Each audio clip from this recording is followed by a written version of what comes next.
Olá, turma, tudo bem com vocês? Espero que sim.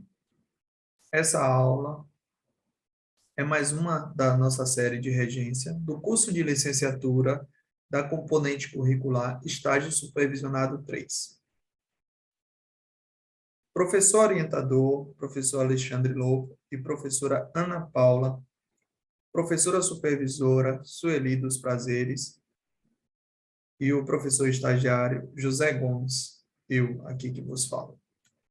Hoje vamos continuar a falar sobre as funções trigonométricas, com foco na nossa função tangente, que é a terceira função a ser estudada. Funções trigonométricas, também chamadas de funções circulares, estão relacionadas com as demais voltas do círculo. As principais funções são função seno, função cosseno e função tangente.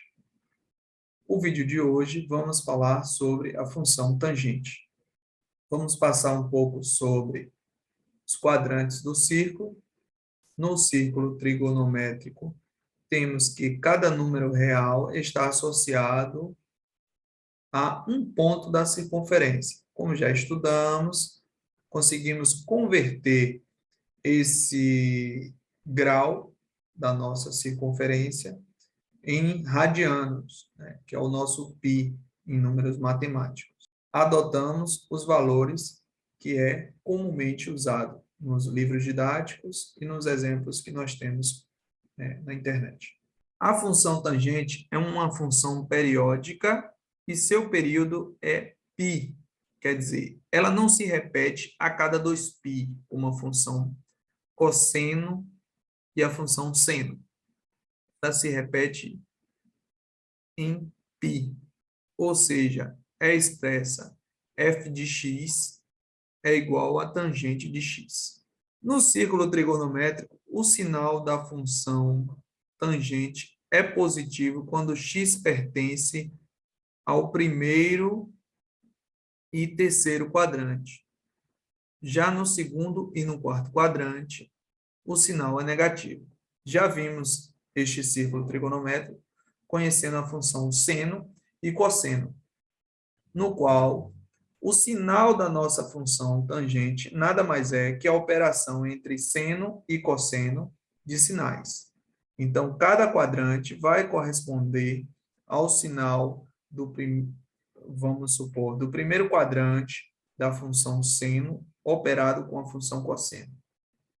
No segundo quadrante da nossa função tangente vai corresponder a nossa função seno operada com a função cosseno, e assim por diante.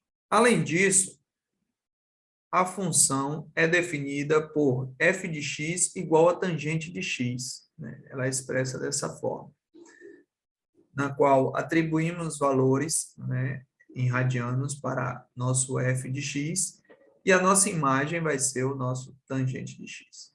É sempre presente em todos os quadrantes do círculo trigonométrico. O domínio da função tangente é o domínio da tangente de x. X pertence a R, né, pode ser um número real em radianos, tal que x é diferente de π sobre 2, mais kπ. Ele quer dizer que o nosso número da função, ele quer dizer que a nossa função é um número que pertence aos números reais, o domínio da nossa função, então a gente pode usar os valores aí, né, de 0 a 2π, ou kπ, como ele diz aqui, pode ser um número de voltas definido. E essa função, ela não é definida em π sobre 2. A gente pode ver isso um pouco mais para frente no nosso círculo trigonométrico. Sendo que k pertence aos números inteiros, quer dizer o seguinte, que será um número de volta inteiro, né, pertencente aos números inteiros. Assim, não definimos a nossa tangente de x se x for igual a π sobre 2 mais kπ. Ele quer dizer mais kπ em qualquer número de voltas, Se temos lá um π sobre 2 e aí damos mais uma volta completa e paramos lá em π sobre 2 também, né? Ou um número que seja congruente, ou seja, que corresponda ao mesmo ponto de π sobre 2, acontece que essa função não está definida. Se demos lá, né, a partir do ponto π sobre 2, onde a função não é definida no nosso círculo, e aí dermos, né, 20 voltas, e aí paramos nesse exato ponto, a função não continua sendo não definida neste ponto. É isso que ele quer dizer. Já o conjunto da imagem da função tangente corresponde a R, quer dizer, aos valores reais, né, como já vimos lá em seno e cosseno. Ou seja, o conjunto dos números reais. Em relação à simetria, a nossa função tangente é uma função ímpar, porque o nosso tangente de menos x corresponde à nossa função de menos tangente de menos x. Olha o comportamento da nossa função tangente. A nossa função tangente, apresentada aqui no círculo trigonométrico, ela será um segmento, né, tangencial ao nosso círculo. À medida que o nosso ponto P, né, ou ponto M, descrito aqui, ele vai no sentido anti-horário, né, percorrendo o arco da nossa função,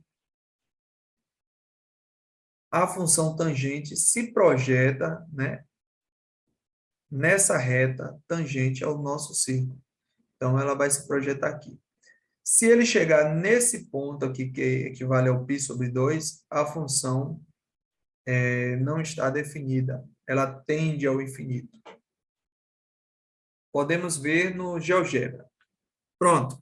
Podemos verificar aqui, ó, a nossa função tangente, à medida que o ponto P vai seguindo o nosso gráfico, ela se projeta, né, tangente ao nosso círculo. E ela se projeta no mesmo ângulo, né, no sentido da nossa função. Então, temos aí um círculo unitário de raio 1. É possível ver aqui, ó, 0 é a nossa origem do círculo e 1 é o nosso raio, né? Ele vai de mais 1 a menos 1, o diâmetro desse círculo. Ele vai de menos 1 a mais 1, o diâmetro do nosso círculo. Então, portanto, o raio dele é 1. E temos aqui, ó, os valores da nossa tangente à medida que seguimos o nosso ponto aqui no gráfico. A nossa tangente, ela se projeta no mesmo ângulo, né, e sentido, no mesmo ângulo do nosso ponto P, porém, ela é uma imagem fora do círculo. E aí, quando chegamos a esse ponto 2, ela fica indefinido, porque nós não podemos dividir o valor da nossa tangente por zero.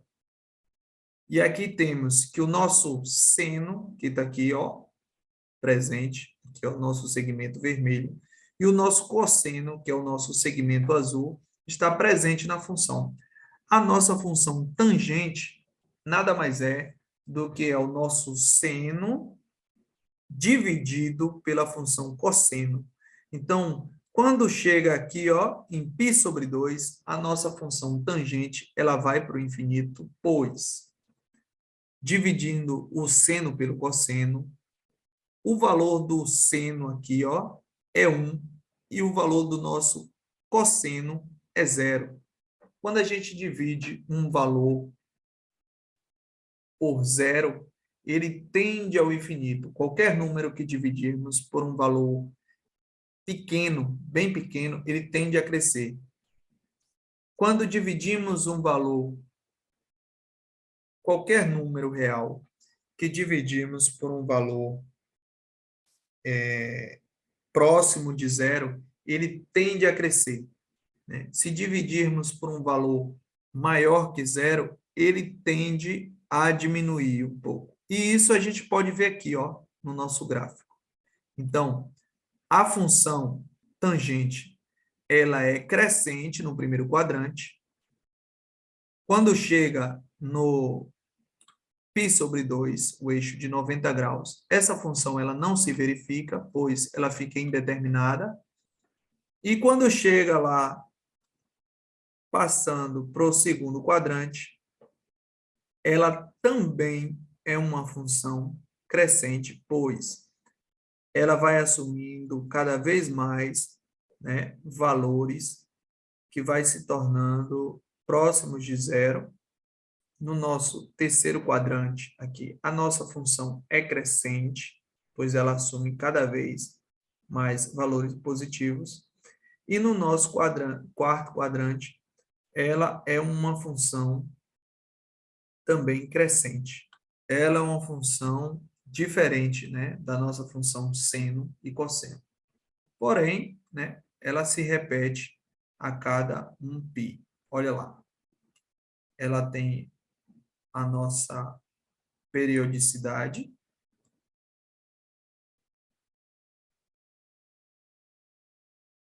Fizemos um ciclo da função. E aí, quando percorremos de 1π a 2π, ela repete o mesmo comportamento da função.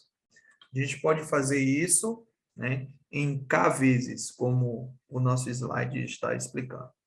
Dito isso, vamos ter uma atividade aqui referente à nossa função seno, cosseno e tangente, que estará posta aqui no GeoGebra. O link vai estar na descrição do vídeo. Essas foram nossas referências usadas para esse vídeo.